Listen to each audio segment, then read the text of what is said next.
Well, you mentioned some of the president's actions. I know that you saw that President Trump posted a video depicting the Obamas as apes. And then hours later, he said he is the least racist president in a long time. Do you believe President Trump is racist? I think that's a question for President Trump. I can tell you I know how his actions hit black folks and how they hit people of color. When we are watching a president who has spent his time going after scholarship programs for HBCUs, when we've watched a president who's now had the greatest assault on black female employment that we have seen in our nation's history in just the past year, when we've seen the president of the United States trying to ban books, change our history, minimize our history, and yes, when we've seen a president of the United States thinking it's funny to put out videos depicting the former First Family as apes, I think the question of is he a racist should be posed to him, but frankly, I think his actions probably give the answer before he even has a chance to answer it himself. Governor, I want to ask you about the Epstein files because they have dominated the headlines lately. And I want to ask you about this because, among many other things, it does bring up some issues about trust in the American system. I think Americans are united in their disgust of what they have learned in these files. How do elites and institutions and the government rebuild Americans' trust in the system? I think these files are sickening. And with every new piece of information that comes out, it's even more grotesque and offensive. I think there needs to be accountability for what happened as to why it took so long for people to get an understanding of just the depth of this heinous behavior. And frankly, I think there needs to be accountability. I think part of the reason, I think there needs to be accountability for anybody who was in those files, and I do not care.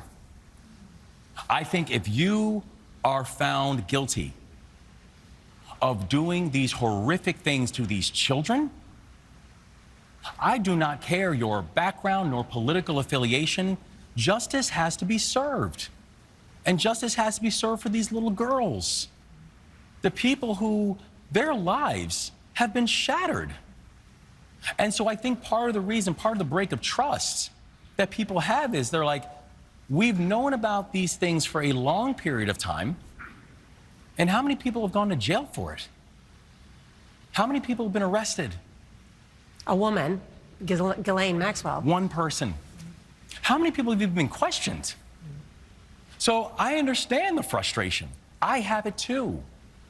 Because the lack of accountability, the lack of transparency, and frankly, the lack of justice that we have seen from this has been staggering. And so I stand with the many, many Americans who say there needs to be accountability for what happened to these children. And I don't care where it leads, and I don't care who is responsible. If you are a person who's found guilty of these heinous actions, you must meet justice. Governor, I know you are focused on running for re-election as governor, but would you ever consider running for president? No. I'm excited about my job. I'm excited about the work that we're doing. I'm asking everybody here for their vote in November. And you know, and I can say that with a very real deal of comfort. Because I remember when one of my mentors, Elijah Cummings, when he passed away.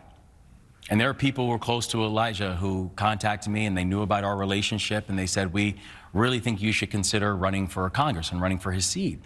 And I told him I thought about it and I prayed on it, but I was like, that's not what I want to do. And there was so you're saying you're never going to run for president? Yeah, so like when they started talking about that, I said that there was nothing that anyone could say to me to make me do it.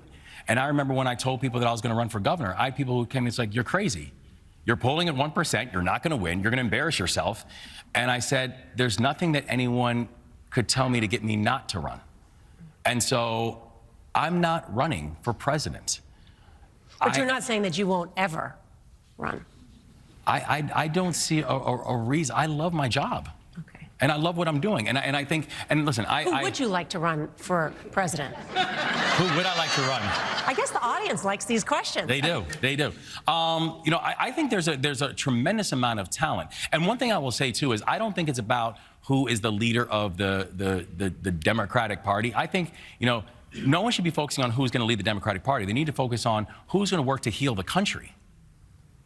The country needs healing right now.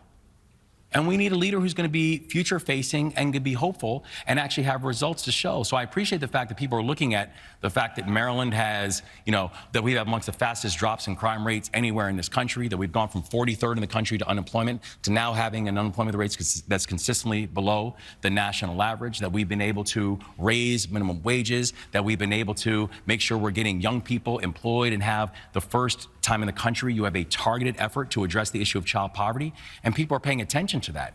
But when I think about the future, I want to see people that have real results to show for, because I think the best predictor of what future opportunity is going to be is what have you done to meet the moment now? I want to continue the conversation about immigration because I think it is a very important one. And President Donald Trump won the presidency in 2024, promising this immigration crackdown that we are witnessing. The Biden administration allowed over 4 million migrants into the country through the southern border during his term in office. Are Democrats to blame for this immigration crisis that we're witnessing? Well, I definitely think that the former president did not have this right. You do? Oh, yes, and we needed to do more. That I don't think anyone can argue that we had the system worked out under President Biden, that immigration was worked out. But actually, I would argue that we have not had the system worked out amongst multiple administrations. Immigration has been an issue that we as a country have punted on for a very long time, because the people who can uniquely fix immigration is Congress. And this is the frustrating thing for me with this Congress right now, where I feel we're just watching a continued abdication of responsibility, where if the speaker, the ironic thing is right now, the president has, then the president's party has the presidency, the House, and the Senate. If the president wanted immigration reform done right now, do you know what he could do? He would call up the Speaker of the House, and he said, I need a bill on my desk by next week. And do you know what will be on his desk next week? A comprehensive immigration bill reform, because they have the votes. And that's not happening. So instead of doing comprehensive immigration reform, which would include things like secure the border, include things like making sure we're giving pathways to citizenship, and making sure we're having common sense laws that can make sure that people are seen and supported, but we are going to enforce our laws, we would have this fixed, but it is not happening. And it's not happening because they're not actually interested in solving the problem. There is a cost of living crisis in America, with millions of Americans struggling to pay for housing, childcare, health care. Maryland's state comptroller put out a report recently saying that working-aged, middle-income households are moving away to more affordable states. So how big of a problem is that? What are you doing about it? I mean, it is a national problem, but it is a very big problem in the state of Maryland. It's just harder to get by. And frankly, it's not fair. When I'm watching 37% of young Marylanders say that they would consider leaving the state for one reason, housing costs. When I'm watching people who are saying, I don't understand how my energy bill went from $250 to $800, it's not fair to them. And I know, I think about my mom. I look at the situation that we grew up in. Like, I didn't grow up from a family of wealth. Like, this kind of stuff matters. In fact, my mother still to this day is like, why is my energy bill so high? So I get it every day. And so what's your answer to your mother? So, honestly, my answer is that we have not done enough to be able to really fortify the grid, to get more energy options. We haven't done enough when it comes to housing to be able to build more housing. And so the solutions that we have put on board, when it comes to things like energy, we've provided last year $200 million in rebates to Marylanders to make sure we're putting more money back in their pocket. Catch the entire town hall with Governor Moore on the CBS News app and Paramount Plus. And our next Things That Matter town hall with Vice President J.D. Vance will take place next month. Tony DeCoppel will speak with him in North Carolina.